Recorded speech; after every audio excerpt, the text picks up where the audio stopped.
Hello everybody, welcome back to Screen Stars. I'm here today to bring you my review for the 2021 action film HellKat, a film that is directed by Scott Jeffrey and Rebecca Matthews, and it stars Sarah T. Cohen, Adrian Boucher, Abby Casson-Thompson, Richard D. Myers and Ryan Davis. Now this film tells the story of Sarah T. Cohen's character, Katrina, also known as HellKat, who is a disgraced MMA fighter who heads down the wrong path and ends up getting kind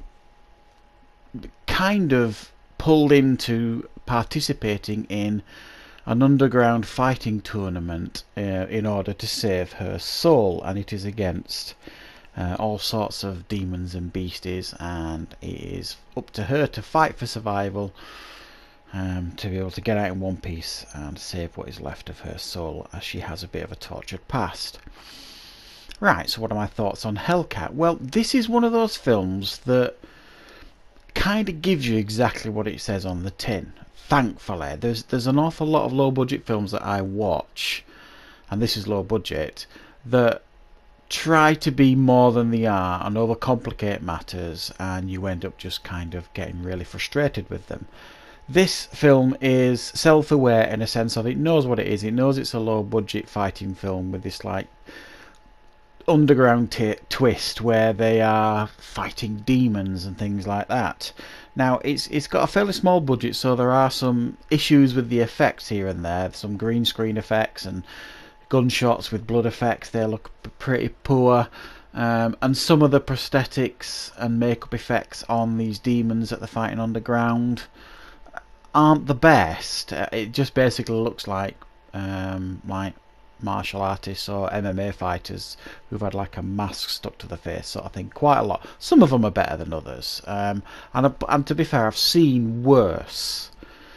But at the very core of this story is this tale of this young woman who is very tortured, has come from a fighting background, and feels like she has to take part in this tournament because something happened in her past with her son that she really wants to seek redemption for, and this is her opportunity to do it.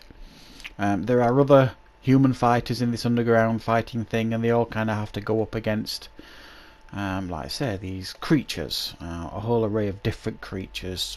One of them looks a bit like a werewolf man, one of them looks a bit like a demon, one of them looks like a pig creature thing. I mean, quite inventive ideas, I suppose, but essentially, like I say, they kind of just look like MMA fighters made up to fight in a tournament.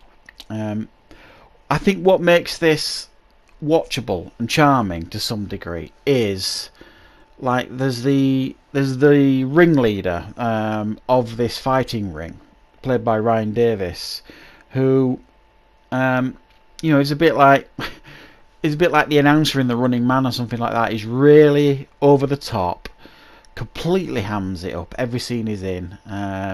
He reminded me of like the Joker or something. It was just way over the top, and him really enjoying himself, and was completely aware of the film he was in and what his role required.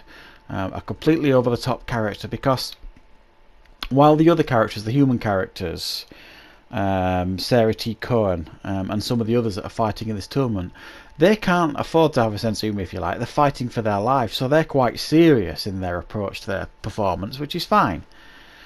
But Ryan Davis is the highlight of this film, because he brings the humour, he brings the lightness, he allows you to watch the film through him and just enjoy it for what it is, which is a bit of brainless fun.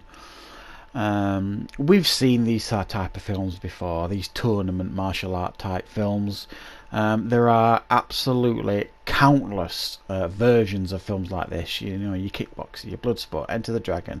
You know, you can just go on and on and on and on. And this is another twist on it, a low budget twist on it. And yes, there are issues with it. Like I say, some of the effects aren't brilliant.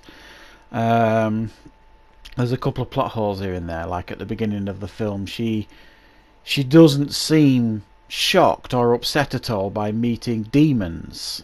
Fairly early in the film, she seems quite blasé about it.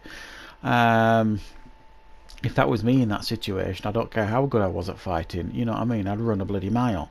So yeah, there are some issues with it, and it's a little, until she actually gets into this tournament, it's a bit messy, the film.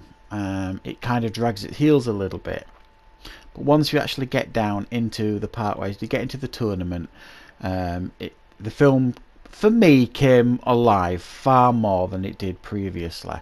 And films like this live and die on the fight sequences, and I think the fight sequences here are okay. They're fairly brief, fairly brutal, they seem reasonably well choreographed, fairly interesting, and I've seen worse. I'll give an example. That Nicolas Cage film recently, Jiu-Jitsu, the fight scenes in that were abysmal compared to the fight scenes in this, and I don't think the fight scenes in this, don't get me wrong, you know, they say they aren't going to win any awards or anything in this film, but they were nicely put together. They understood how to put a fight scene together, and they understood to keep it brief, to keep the film moving on, and keep interest up as to who was going to fight next and who were they going to fight next and things like that. So yeah, there are a couple of issues here and there. I think they could have done a little bit more with her story, and maybe a couple of other fighters' stories as well. We could have got to know them a little bit better. But for a low budget fighting film with a little bit of a demonic twist, there's a little bit of fun to be had with this, but don't get me wrong, it's quite low budget and it ain't nothing special. So I'm going to give it a 5 out of 10. Definitely worth checking out because there are some fun elements to it as well. So thank you for watching. I hope you found this review useful. I will be back obviously with more content on Screen Stars very soon.